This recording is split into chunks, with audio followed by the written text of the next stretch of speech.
Hello everyone, this is Marissa with the Art of Ecology and welcome to the spring edition of Trails to Tasting.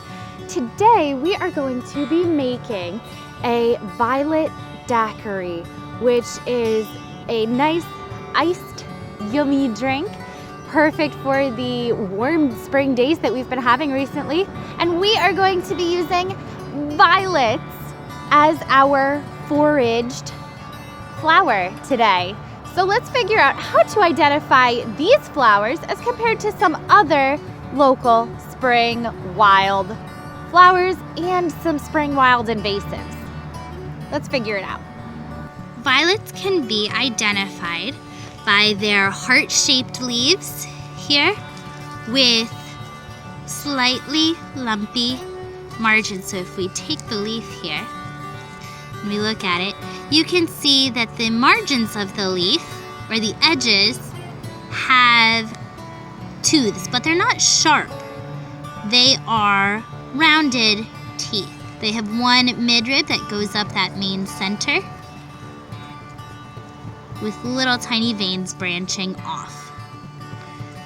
The flower here is this stem, this long stem, and you can kind of see that there are little hairs on the stem, very tiny.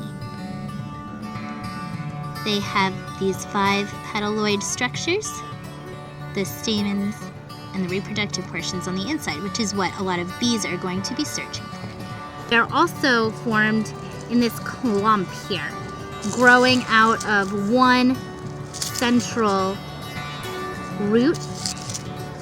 All of the leaves branch out from that area, whereas others kind of branch out from much larger spots.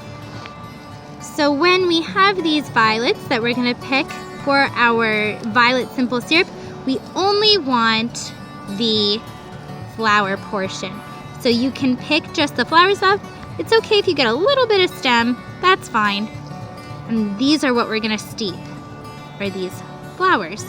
Make sure that you have this swollen back end, as this is where all of the nectar is. Many spring plants have these round, almost heart-shaped looking leaves though, but you can tell the difference between some of the others, like potential garlic mustard, by the fact that these have very textured tops, while these are very smooth. Another common spring blooming flower that may look similar is the lesser celandine. This is a highly invasive species here in my area, but we can tell the difference by looking at these leaves. They do look heart-shaped, like the violet. However, when we look at the leaf margins, or those edges, we can see that they are entire. They are not lobed or toothed in any way. They're also a little bit glossy. You can tell in the sun here, they're kind of shiny on the top. The flowers are also very different. They are this vibrant yellow, very cheerful and happy colored, instead of the whites or purples. They look more like a buttercup.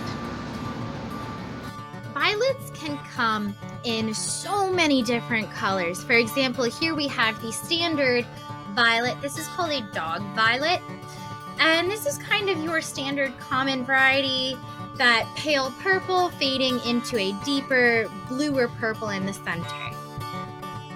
You could also have these fancy. These are speckled violets, white with a purpley blue. It almost looks like paint splatter. Again, you have the standard purple fading into blue with some white in the center. You could also have just white violets, or you could have kind of inverse violets of white with purple in the center instead of the purple with white in the center. You could also have red or magenta violets as well, and pansies are actually in the viola or violet family. So there's a whole bunch of different types of violets and colors that are edible that you can use for this. Now that we have our simple syrup made for the violets, we're gonna make our daiquiri. So you're gonna need one of these fun daiquiri glasses. And because this can be a fun, warm day, you can either do crushed ice or just a ton of ice cubes, but we're gonna get our shaker and add our liquids to it. You are going to need, because it's a big glass, you're gonna need more than usual. So it's 2 ounces of lime,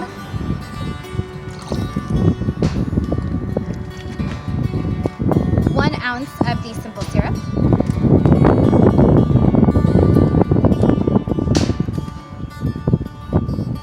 and this is what gives it the fun color.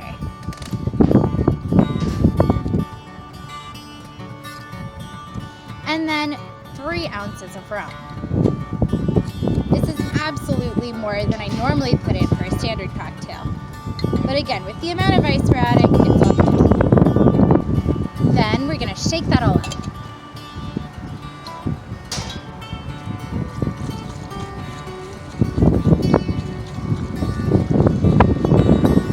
Very windy spring day. All right, now you're gonna put your ice cubes in here. You're either gonna fill it up with ice cubes or add some crushed ice. All right, we've got my ice cubes, and now strain over time. Fun part is adding the violets. Take violets as a garnish and place on top. Then, enjoy.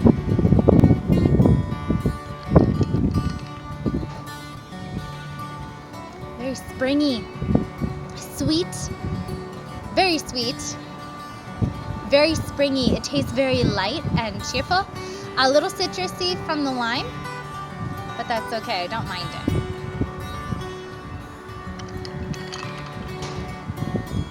Welcome to spring, everyone. Yay, we're finally here. Thanks for watching my first session of the Spring Trails to Tasting. I hope that you enjoyed it and had a great time with this violet daiquiri. Stay tuned for more Trails to Tasting goodness and just the art of ecology stuff by subscribing here. Thanks for watching and enjoy. Yum.